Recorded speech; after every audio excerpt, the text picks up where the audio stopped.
আমি ব্রয়লার মুরগির ব্যবসা করতাম। ব্রয়লার মুরগির ব্যবসা করতে করতে আমি ঋণী হয়ে গেলাম 8 লাখ, 8,60,000। আচ্ছা, মহাজন, তারপর সমিতি, এনজিও সুদের টাকা দিয়ে 8,60,000 ঋণ হলাম। হওয়ার পরে ফের 26,000 টাকা লোন তুলে আমি 4টি ভেড়া কিনেছি। আচ্ছা, কেনার পরে আমার আল্লাহ এখন এই পর্যন্ত দাঁড় করিয়ে আইছে। আমি সেই ঋণটাও শোধ হয়েছি, প্লাস আমার এই ভেড়াগুলো আছে। এখন 4 লাখ টাকা ক্যাশ আছে। বাড়ি করেছি 7 লাখ টাকায়, বাড়ি ঘরদোর করে আমার এখন এই পর্যন্ত পুঁজি নিয়ে আমি দাঁড়িয়ে আছি। আমি যদি এই চালানে বাচ্চা বেচবো 2.5 লাখ 3 লাখ টাকা, এই চালানে এখন বর্তমানে 3 লাখ টাকার বাচ্চা বেচবো। আচ্ছা, আচ্ছা। হ্যাঁ, 27-28টা বাচ্চা হবে। প্রতি বছরে আপনার কেমন ইনকাম হয় এই গাড়ল থেকে?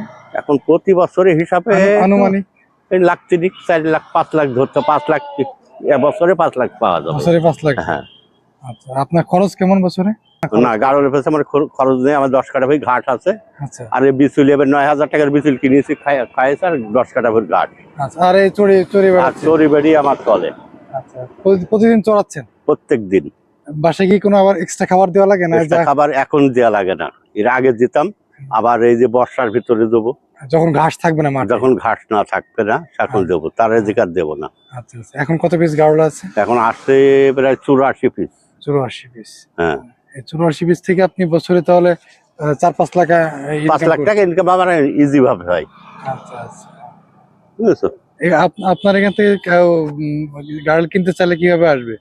ওই আমার নাম্বারে পাই 01832 42 95 76। এই 76 নাম্বারে আমার বাইরের লোকজন আসে। আমার বাইরে প্রচুর লোক আসে। আচ্ছা, আচ্ছা। আমি বাইরে ব্যাপারীকে দিয়ে মাল কিনে দিই। বাইরের যেসব লোকজন আসে তারা আমার মেলা জায়গা, যশোর চৌগাছা আসে, ওই যে ডুমুরিয়া, আচ্ছা, আচ্ছা। তারপর গাইবান্ধা, যেকোনো জায়গা থেকে আপনার কাছ থেকে কিনতে প্রত্যেক পারবেন? জায়গায়, রাজশাহী, চাঁপাইনবাবগঞ্জ পর্যন্ত দিয়ে আসে। আপনার ঠিকানাটা একটু বলে দেন। আমার ঠিকানা গোকুলখালী বাজার। আমার নাম আলম। চুয়াডাঙ্গা জেলা। হ্যাঁ, গোকুলখালী বাজার। গোকুলখালী বাজার, চুয়াডাঙ্গা জেলা গোকুলখালী বাজার। হাই ঘোর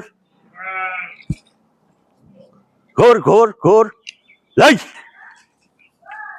হাই হাই ঘোর। এখন পানি খাবে। নতুন যদি কেউ করতে চায় আঙ্কেল, নতুন করতে চাইলে ওই বাচ্চা ফেঁচা কেনা যাবে না, ওদের কিনতে হবে হচ্ছে কুড়ার ধাড়িগুলা। আচ্ছা, কুড়ার ধাড়ি কেনার পরে থেকে ওরা লাভবান হবে। তাছাড়া যদি মনে করেন আমি বাচ্চা কিনি পুষিয়ে লাভবান হবে, ওটা হবে না। বুঝেছেন? ধাড়ি কিনতে হবে, কুড়ার ধাড়ি কিনলে সে লাভবান হতে পারবে।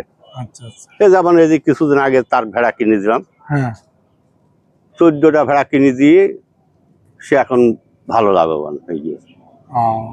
মানে সবে আপনার এই মা ছাগল কিনতে, মা ভেড়া কিনতে হবে। হ্যাঁ, এই 14 কিন্তু আবার একটা জিনিস আছে এখানে, হ্যাঁ, কেউ যদি বলে হঠাৎ করে আমারে ভেড়া কিনতি, কিনে আমি ধাড়ি করে পাল করে পুষবো, পারবে না কেউ। মেলা টাকা লাগবে, 20,000-এর ওপর ধাড়ি কিনতে হবে, কারণ আমার ধাড়িগুলা অন্যরকম জাতের। আচ্ছা, আপনার কয়টা করে দেয় বাচ্চা? আমার বাচ্চা একটা করে হয়। একটা করে হয়? মোটা কাটা হয়? একটা করে হয়। বছরে কয়, 2 বার না 1 বার? একবার, না 2 বার। একবার করেন, বছরে 2 বার হয়। আর বছর বলতেই 12 মাসে হবে না, 14 মাস।